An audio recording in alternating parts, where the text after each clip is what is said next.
nous avons été honorés de la visite du président de la République et du Premier ministre. Nous avons été reçus aussi à l'Élysée et c'est une marque de considération que nous apprécions beaucoup.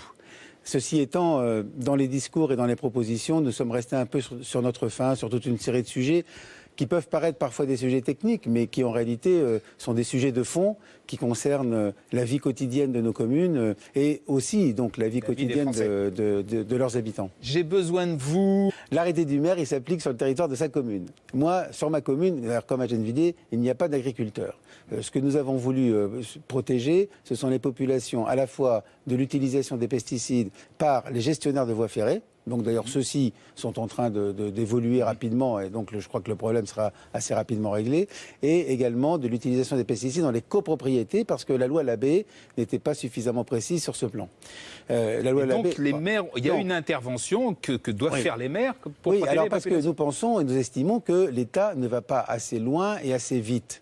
Voilà, c'est une conviction que nous partageons avec de nombreux maires. Nous avons donc les voies ferrées qui passent en bordure immédiate de cours, d'écoles, voire même de crèches. Et donc on dit, mais non, là on ne peut pas utiliser, il faut arrêter tout de suite.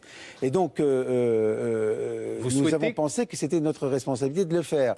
Maintenant, je comprends qu'en milieu rural, ce soit différent, mais ça, bon, moi je suis maire de Sceaux. Mais vous souhaitez quand même que les maires puissent prendre de tels arrêtés? Oui, je souhaite qu'ils puissent le prendre. On voit qu'il y a un retour des Français vers le centre-ville. Bon, les Français ont redécouvert qu'il était finalement assez agréable d'aller faire ses courses magasin par magasin, de nouer des liens personnels avec le commerçant. Ça, c'est la première chose.